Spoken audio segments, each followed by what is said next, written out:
दोस्तों, मोहतरम मुमताज़ अली लाशारी जो एल्बम नंबर 12 बरखा इंटरप्राइज़ में रिलीज़ है। एहसास दिलनि जा। मोहतरम मुमताज़ लाशारी जे एल्बम जो टाइटल है दर्द।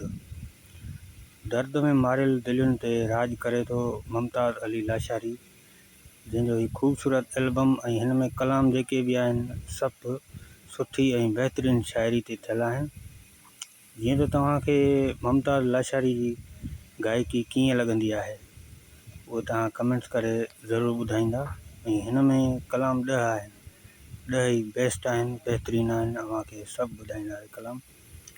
त शुरू कयूं था वीडियो दोस्तों। हिन में सभ खां मशहूरु कलाम आहे दुआ कयो जेॾियूं मां त रुठल पर चाहियां, रुठल पर चाहियां मां त अकेलड़ी आहियां। हाणे जो पहिरियों कलाम आहे अलाह आशिक़नि जा कम।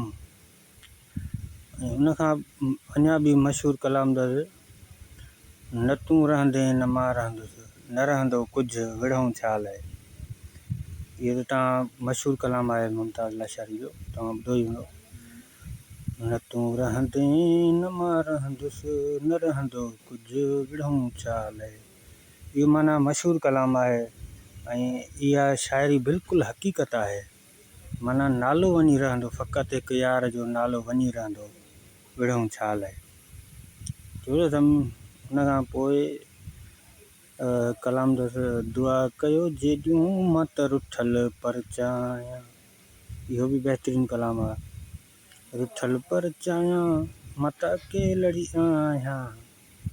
इहो मिसाल काॾे वञे थो, थी सघे थो ससवी पुनूंडे बि इन जो मिसाल वञंदो हुजे। इरशाद चांडियो साहिब जो इहो कलाम आहे। ऐं उन खां पोइ कलाम अथसि माना होॾे छा थो ॾिसी, उस्ताद बुखारी जी शाइरी आहे।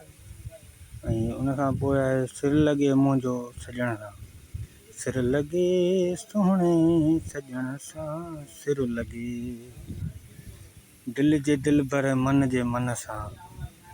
हीउ बेस्ट कलाम आहे, ॿुधो त तव्हां हूंदो लाज़मी।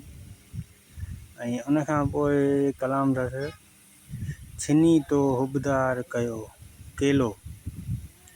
माना छिनी तो हुबदा कयो, हीउ सम्झ में न आयो कलाम। ऐं हिन जो ॿियो कलाम आहे पुकारे पुकारे जॾहिं, ऐं हीउ मीर अब्दुर्रहमान जी शाइरी आहे। हिन खां पोइ ॿियो कलाम अथसि विछोड़ो यार जानीअ जो लॻो ॾाढो ॾुखियो आहे, मुंहिंजी क़िस्मत खे जानी अलाए छा लिखियो आहे। विछोड़ो यार जानीअ जो लॻो ॾाढो ॾुखियो आहे। उन खां पोइ आहे माना इहा शाइरी जेका आहे न हुज़ूरनि साईं जी आहे।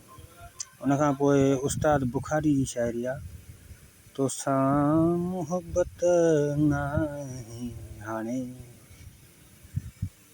तीअं त हे एल्बम कंप्लीट थी चुको आहे। ऐं मुमताज़ लाशारी जा जेके बि एल्बम रिलीज़ आहिनि उहे इंशाल्लाह सभु तव्हांखे ॿुधाईंदासीं। ऐं काफ़ी दोस्त जेके ॻोल्हींदा आहिनि त यार हिन कैसेट में अलाए कहिड़ो कलाम आहे, हिन में अलाए कहिड़ो कलाम आहे। जीअं त मां लिखियो आहे, ॾिसो हाणे विछोड़ो यार जानीअ जो इहो कलाम आहे, ठीकु आहे। इहो मां ॿुधो त मां चाहींदुमि त यार मूंखे इन कैसेट जा ॿिया बि गाना भला हूंदा उहे ॿुधणु चाहियां। सो कमु इन लाइ ई स्टार्ट कयो आहे त जीअं माण्हुनि खे ख़बर पए त बाबा हिन कैसेट में हीउ कलाम आहे त हिन में ॿिया वरी कहिड़ा आहिनि उहे बि तव्हांखे सभु माना वाह वाह करे ॿुधायासीं। ठीकु आहे दोस्तों, जेकॾहिं कमु सुठो लॻे त वीडियो खे लाइक ज़रूरु कंदो ऐं चैनल खे सब्सक्राइब कंदा।